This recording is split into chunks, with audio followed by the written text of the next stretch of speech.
Like standard like introductions and all that stuff, or like Just have a family meeting. Was this your first day?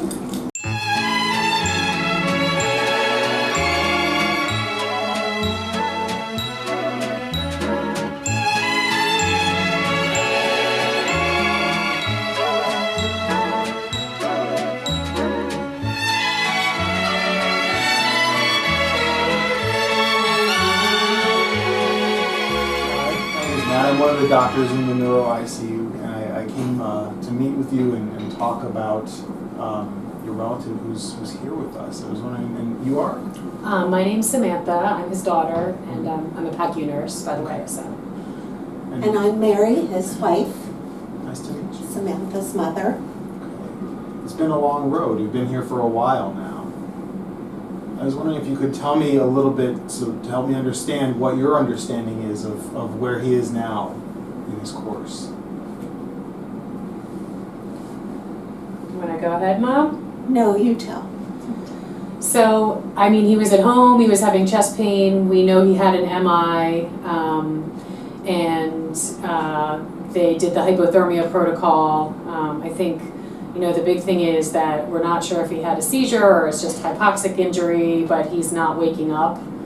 So we're kind of wondering if something was missed or what's going on there. And I thought he had a stroke because he's not waking up. And that's, you know, I thought he had a stroke. Yeah. And so I'm here, you're aware he's not waking up and he's not acting the way he used to. And what kind of things does he do with you now? Oh, he's all over the place. He's very active. He gets out and about. He's independent. So normally he's that way? Oh my, yes. Mm-hmm. Yeah, I don't think we've had any interactions with him. He's pretty much in a coma as far as I can see. You mean now? Yeah. I thought you were talking about before. No, this is definitely not him. Yeah. Mm-mm. Has he responded to you at all, or is he doing much for you? No. No. Okay. No. Okay. And I'm here every day. I know you are. Mm-hmm. Yeah. Thus far, we've seen Matt do several important things that should precede the best case, worst case framework: introducing everyone, assessing families' perception of the patient's illness and condition, and validating the family's emotions. This is also a good time for her to fill in some of the medical details about what's been going on and answer questions. Next, we will see him dig a little further to learn more about the patient and their values. You were telling me a little bit about what he was like before. Can you tell me more about that? What was he like before this happened? Very independent guy, definitely a people person. You know, he's retired from the post office, still all over the neighborhood, talking to the neighbors and playing poker and, you know. Do you guys have a sense, and you may not, but do you have a sense of what he would think of the way he is now, or how he would feel about that? He would not like this. He would hate it. He would not be happy at all. Yeah. He doesn't sit still ever. It has to be hard to see him this way. So one of the things that I wanted to talk to you about today is you've already been asked to make some decisions about his care going forward, and I think that we rely on families to help us decide what's best for their loved one. And we think that the best way for them to do that is to give them as much information about what different choices could result in, or how things could look, how life could look going forward based on the choices we make. And so have there been choices that you've been asked to make or think about for him recently? I know yesterday during rounds they were talking about a trach and peg. I don't know if they've talked to you about that, Mom.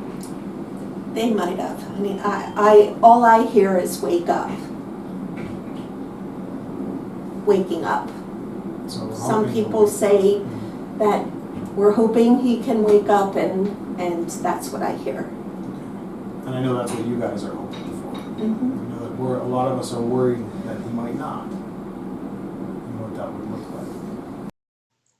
While Matt still hasn't fully discussed the choice the family will need to make, he has developed a rapport and has learned some important information about the patient as well as the hopes of the family that may help him when guiding the family through the framework. So one of the things that I'd like to do is sort of draw out for you a couple possibilities of ways that his care could go, sort of two sort of possibilities, and sort of give you an idea of how life would look based on those choices.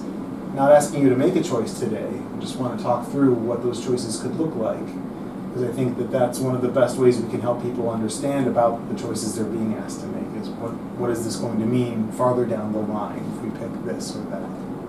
Okay? Yeah. So I heard you say that one of the options is the trach and peg, right? Mhm. And this would be continued life support, right? And then another route that could be decided on, and some people might have brought this up, is if he doesn't wake up and this isn't an acceptable kind of life for him, thinking about focusing on comfort instead.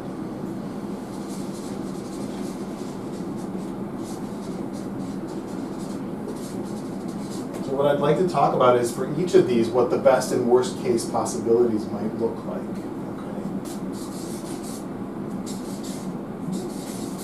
So over here, if we talk about the best case scenario for continuing life support, we're hoping, like you said, that he would wake up, right? That he would be more interactive and be able to be with us like he was before. And this would mean some degree of recovery, we're not sure how much, but more than there is now.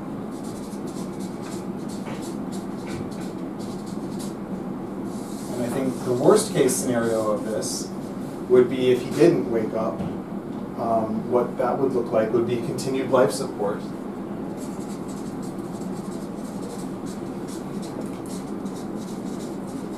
And that would probably have to be in a facility, and you couldn't really do that at home. And he would be at risk for a lot of infections and repeated hospitalizations in that case, because that's when the body relies on life support, that's what happens.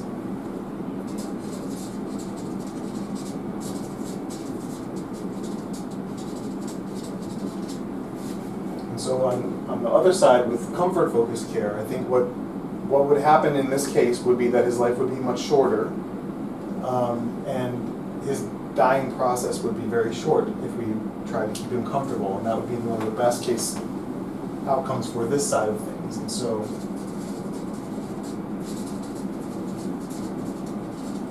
shorter dying process, and his symptoms would be well managed, so he would be comfortable and not in distress.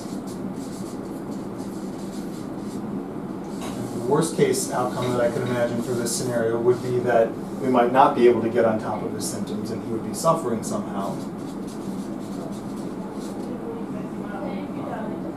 There might be pain or shortness of breath, and that his dying process would be prolonged somehow, maybe in weeks or so.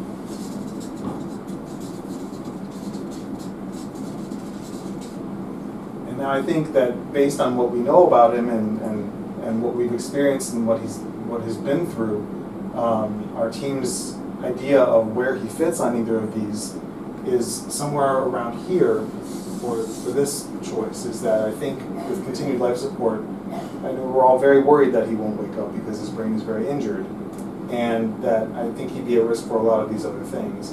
And I think on this side, if we focused on comfort-focused care, I can say that we're very good at symptom management, we're very good at keeping someone comfortable even if their life is shorter, and I think that would be the expected outcome from that side of things.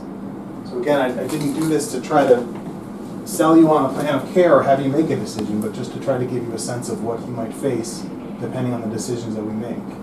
And I don't think any of us would say there's a right or wrong decision here, but I just wanted to get you some understanding and then have you talk together in the coming days to try to see if any of this makes some sense. Is that helpful? I don't know. I mean, I mean, he's in a coma. People in comas wake up all the time. I have friends who, say that they woke up. Yeah, but Mom, I mean, do you see where he drew that circle? They don't think it's likely that he's going to wake up. We just don't know. I don't know. I know you want him to wake up. I He's do a too. fighter, he would want to wake up. I'm sure that's true. Mhm. And I know that we all wish he would. Mhm.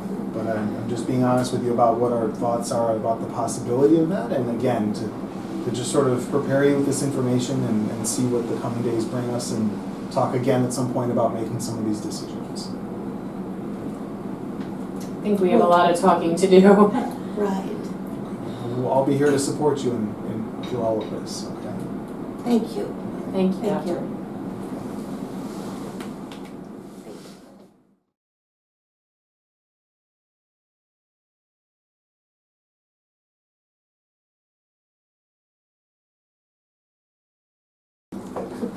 I want to talk to the one in charge. I know. I'm just the Nikki resident, right? Is there a nurse here we can talk to?